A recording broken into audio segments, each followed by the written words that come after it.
अभी अभी मैं यहाँ पहुंचा हूँ, लेकिन जो कुछ मैंने समझा है रघुनाथपुर के लिए, और हमारे जो उम्मीदवार हैं यहाँ राहुल कीर्ति जी, उनकी जो मेहनत है वो रंग लाएगी, ऐसा हमें पूरा भरोसा है।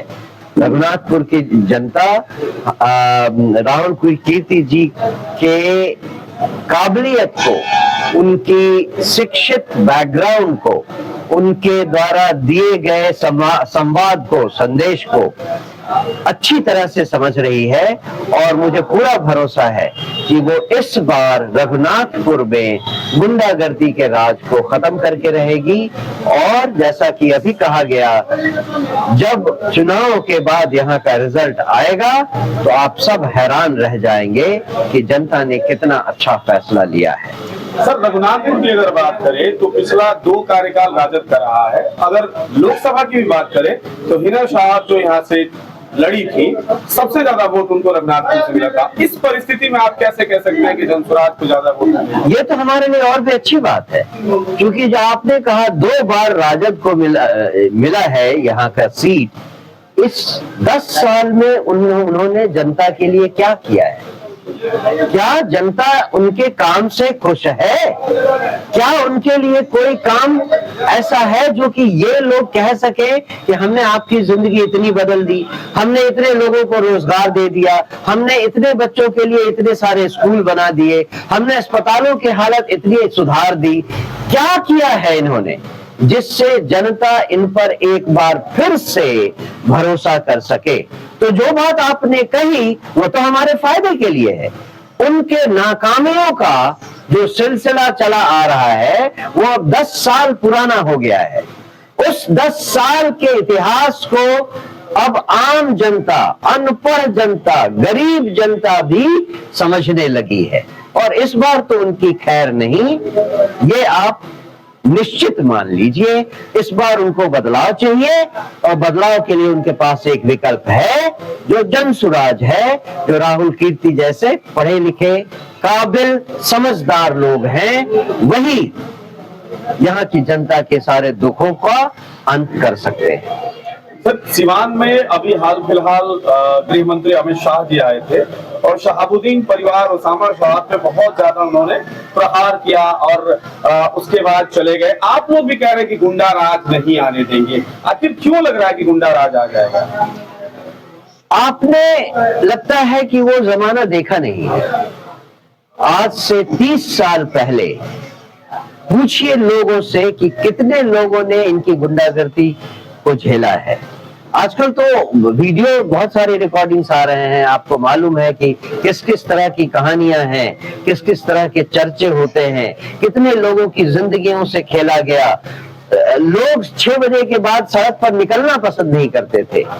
जो राज आपने देखा है और आपके बाप और चाचाओं ने देखा है, उनसे जरा पूछिए, क्या वो ऐसी जिंदगी वापस चाहते हैं? क्या वो फिर से गुंडों का राज यहां चलाना चाहते हैं? क्या वो फिर से जिसकी लाठी उसकी भैंस वाली कहावत को चरितार्थ होते हुए देखना चाहते हैं? यही वो कारण है जो जनता को जगाने के लिए हम कर रहे हैं।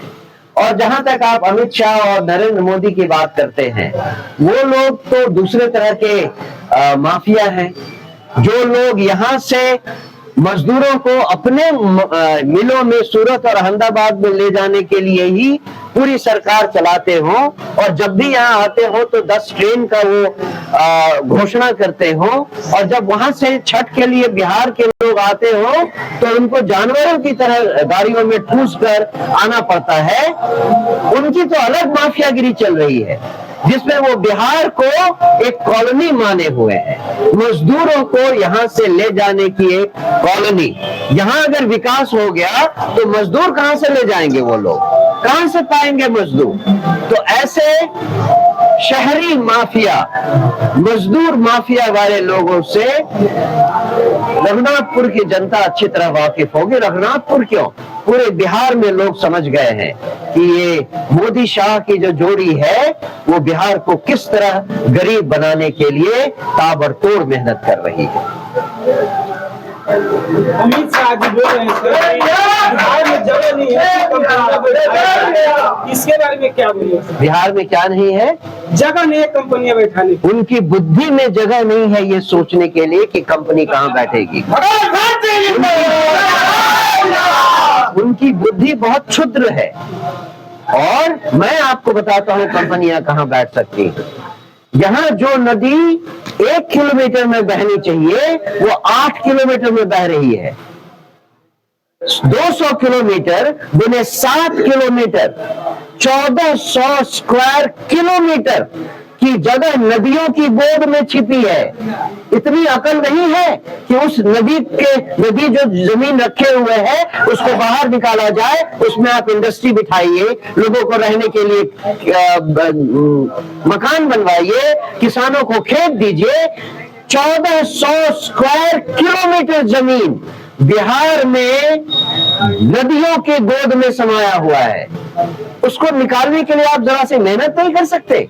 मैं हॉलैंड जैसे देश में 3.5 साल रहा हूं।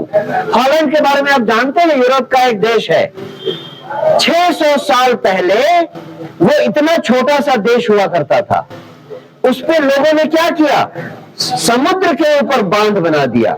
समुद्र के ऊपर बांध बना दिया, क्योंकि समुद्र ऊपर है, देश नीचे है। और वो जो देश है 500 साल पहले इतना विकास किया उसने कि आधी दुनिया पर उसका राज था।